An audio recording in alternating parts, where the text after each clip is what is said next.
For today's video, we have the Peacemaker from the Suicide Squad and i-check natin kung sulit nga bang bilhin ang figure na ito. At syempre guys, simulan na nga natin i-check ang box kung saan makikita natin na medyo may kalakihan yung box ng ating figure dahil makikita natin na meron siyang kasamang build the figure parts ni King Shark. And bago mo nga pala siya mabuo, kailangan mong kompletuhin yung Suicide Squad. Syempre makikita natin DC logo sa harap, pangalan ng ating figure sa baba, Peacemaker. And dito naman sa side guys, makikita natin DC logo pa rin, pangalan ng ating figure, Peacemaker, and syempre sa baba niyan, from Mcfarlane Toys. Sa likod naman makikita natin yung picture ni Peacemaker and syempre yung build the figure parts na makukuha mo kasama niya para mabuo si King Shark. And syempre guys, dito naman sa baba, makikita natin yung iba pang kasama sa Suicide Squad katulad ni Polka Dot Man, ni Bloodsport, and syempre hindi pwedeng mawala si Harley Quinn. Dito naman sa kabilang side, makikita natin the Suicide Squad, pangalan ng ating figure, Peacemaker, and syempre the Suicide Squad ulit. Sa harap niyan, makikita natin yung kabuuan ng ating figure kung saan pwede mong i-check ang kanyang condition kung meron nga ba siyang damage, and para makapamili ka na rin na may pinakamagandang condition na iyong bibilin. Kaya guys, alisin na natin siya sa box at i-check na natin ang mga accessories na kasama ng ating figure. At guys, natanggal na nga pala natin ang ating figure sa box and wow, kitang-kita na natin ang kabuuan ng ating figure. Syempre, makikita rin natin dyan yung build the figure parts ni King Shark para mabuo siya. And syempre, yung ilang pang accessories na kasama ng ating figure. Babalik tayo guys kapag natanggal na natin ang ating figure dito dahil makikita natin na nakadikit siya dyan. And syempre, para ma-check na rin natin ang mga accessories na kasama ng ating figure. At syempre guys, ito na nga pala yung mga accessories na kasama ng ating figure. Hindi mawawala dyan yung kanyang trading card na may magandang picture ni Peacemaker. And kung gusto nyo makakita ng ilang details about sa kanya, syempre makikita nyo yon sa likod. And kung gusto nyo mag-collect ng mga ganitong card ay okay na okay rin naman. Syempre hindi mawawala dyan yung kanyang base stand na may DC logo sa baba. And magagamit nyo to guys kapag dinisplay nyo na ang inyong figure upang hindi siya matumba. Syempre susunod dyan yung kanyang weapon or yung kanyang sword na ginamit niya sa movie. Mas better sana guys kung meron din siyang kasamang baril na ginamit niya sa movie kasi parang nakulangan ako sa mga accessories na kasama ng ating figure dahil ito lang yung magagamit niya kapag dinisplay nyo na ang inyong figure. And syempre hindi mawawala dyan yung build the figure parts ni King Shark para mabuo nyo yung ating King Shark. Syempre kailangan nyo rin kumpletuhin yung iba pang kasama sa Suicide Squad. Kaya guys, tingnan na natin ang details and articulation ng ating figure. Pero bago tayo mag-proceed sa details and articulation ng ating figure, kung na-enjoy nyo ang video na ito, pwede nyo akong supportahan sa pamamagitan ng pagla-like and share ng video. And kung gusto nyo pang makakita ng mga ganitong video, mag-subscribe ka na sa aking YouTube channel, Mark Checks. Thank you! At syempre guys, simulan na nga nating tingnan ang details ng ating figure. Oo nga pala guys, mayroong unmasked version na Peacemaker and syempre ipapakita ko yun sa inyo sa screen.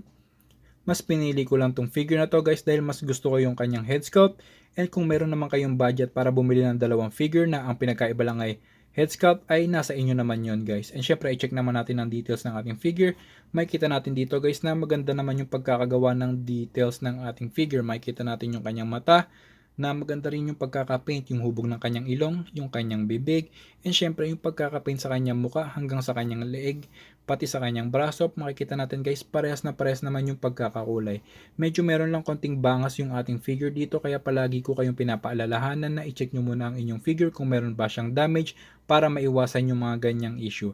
And syempre yung details ng kanyang shirt, makikita natin guys na napakasimple lang naman ng kanyang shirt. Meron lang siyang konting touch ng silver dito, and syempre yung mga touch ng blue, yung kanyang logo sa kanyang chest. And nagustuhan ko lang yung texture ng kanyang shirt and syempre sa kanyang braso hanggang sa kanyang kamay. Makikita natin guys na wala naman siyang masyadong details dyan, napakasimple lang. Hanggang sa kanyang pants, makikita natin nagustuhan ko yung details ng kanyang pants, lalong lalo na dito sa mga gusot-gusot na details. Dito naman sa kanyang boots, makikita natin guys na plain black lang siya. Makikita lang natin yung konting details niya, maging hanggang sa kanyang likod, makikita natin na wala namang masyadong details. And makikita natin yung texture niya, yun ang nagustuhan ko dito sa figure na to. And yung pagkaka-paint, okay na okay rin naman siya. And wala naman tayong masyadong ma-check. Meron lang siyang konting touch ng blue dito sa part ng kanyang pants, maging dito sa kanyang shirt. And yun lang naman guys sa kanyang head sculpt. Okay naman yung pagkaka-paint, yung texture, nagustuhan ko rin naman siya guys. Ang isa lang sanang mas ginawa nila sa figure na to, mas dinagdagan lang sana nila ng accessories katulad ng barrel na nakita nating ginamit niya sa movie. Pero unfortunately guys, meron lang tayong sword na or espada na magagamit sa ating figure kapag dinisplay nyo na siya. And syempre ipapakita ko sa inyo ang itsura niya kapag hawak niya na yung accessory na yun para meron kayong idea kung ano ang itsura ng ating figure kapag meron na siyang sword. At guys, eto na nga pala yung weapon na kasama ng ating figure kung saan makikita nyo na ang ganda rin ng pagkakagawa and ang ganda rin ng details. Yung pagkakapaint sa kanya, dito sa kanyang handle, makikita natin na black ang pagkakakulay sa kanya. Dito sa part na to, ang ganda rin ng details guys, makikita nyo. And dito sa part na kanyang blade, makikita natin yung pagkakapaint ng silver. And syempre, ang ganda rin ng pagkakagawa nito guys, medyo malambot lang siya pero okay lang yan guys. And syempre, ipapakita ko sa inyo ang itsura niya kapag nakalagay na sa ating figure.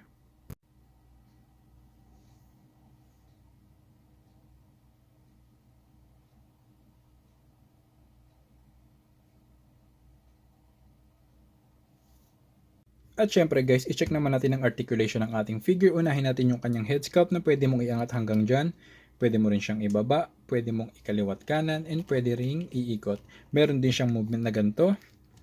Syempre sa kanyang shoulder, pwede mo siyang itaas hanggang dyan. Pwede mo siyang ibaba, pwede mong iangat dito, pwede mong iikot sa kanyang bicep. Makikita natin guys na grabe yung articulation ng figure na to. Pwede mo siyang ibaba, sa kanyang kamay naman, pwede mo rin siyang iikot. And pwede mo rin siyang igalaw ng ganito. Dito sa part na to guys, pwede mo siyang ikaliwat kanan, pwede mo siyang iikot. And syempre, meron din siyang movement na ganito guys. Sa kanyang legs naman, pwede mo siyang itaas hanggang dyan. And syempre, pwede mong ibaba. Pwede mo siyang isipa sa harap ng hanggang dyan. Pwede mo siyang ibaba sa likod. Pwede mo siyang i-bend hanggang dito. Pwede mo rin siyang ibaba. And syempre sa kanyang paa, pwede mo siyang iikot dyan. Pwede mong ibaba, pwede mong itaas. And syempre itong part na to guys, pwede mo rin siyang itaas. Kaya guys, nagustuhan ko itong articulation ng figure na to. Kaya marami kayong magagawang posing dito. Kaya i-check naman natin ang itsura niya kapag nakapag-posing na ang ating figure. So guys, ano masasabi nyo sa ating figure? Para sa akin guys, nagustuhan ko pa rin tong figure na to. Yung details niya, yung pagkakapaint, yung kanyang head sculpt, yung texture ng kanyang shirt, and syempre yung details ng kanyang pantalon, lalong lalo na dun sa mga gusot-gusot guys. Nagustuhan ko talaga siya. And syempre guys, sa kanyang articulation talagang napaka-solid.